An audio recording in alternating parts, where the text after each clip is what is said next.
Morning legends, it's a beautiful morning here on the land of the Gunai people in Victoria. Today I'm going to go over a few tips on how to get and keep a KOM or a QOM for the ladies. So for those of you that don't know what a KOM is, it's a prestigious title that you receive when you're the fastest over a timed Strava segment. So I'm going to be going over my top 10 tips on how to get and keep a KOM. There's a few ways to get a KOM. Some are harder and some are slightly easier. So the first way to get a KOM is to be the fastest on a time segment and hope no one can beat you. But these take a lot of time, dedication and skill, and not all of us have got that. And for those people, there's still options, and that's what I'm going to be going through.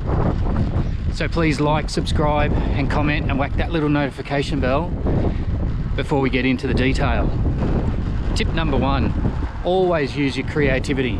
In all of the next 9 tips to come, you always got to think outside the box.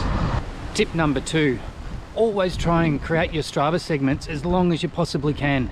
Just makes it a lot harder for other people to follow you. Tip number 3, for all the mountain bikers out there, when you're creating your segment, make sure there's no paths or anything near dense bush and ride straight through it. It'll make it a real challenge for anyone to follow. You may get a few scratches on your face, but at the end of the day, when you see your long list of KOMs, you'll appreciate the hard effort. Tip number 4, for those of you that don't want to ride through the bush, there's still options.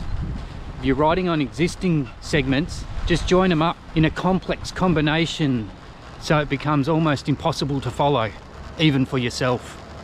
Tip number 5, go over an existing Strava segment multiple times in both directions. Confusion's the key here.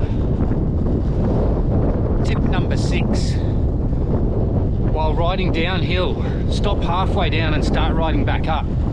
And join this up with other segments and you'll be sure to confuse people for years to come. Tip number 7, just wait a few days after you've created the segment, being crowned the KOM, before you make it public. This way it stops any unjustified criticism of your creative methods of obtaining one. After a few months, people just see the list of KOMs and think you're a gun on the bike. Tip 8, use creativity when you're naming your segments. For people on the East Coast, a good example would be Alice Springs to Uluru or Kalgoorlie to Perth, something irrelevant for the area, and people will just brush over it. Tip 9, this one's for Tim Donahue. If you have a farm or a large property where you can ride around in the paddock for a while, do that. Create your segment and you'll be the KOM for life. All you got to worry about is not letting anyone else ride around on your property. Tip number 10, bike choice.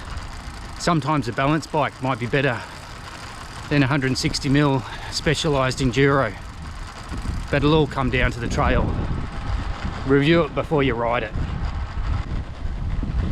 I should mention at this point, this advice should be taken with a grain of salt, and you should undertake your own research into the effectiveness of each tip.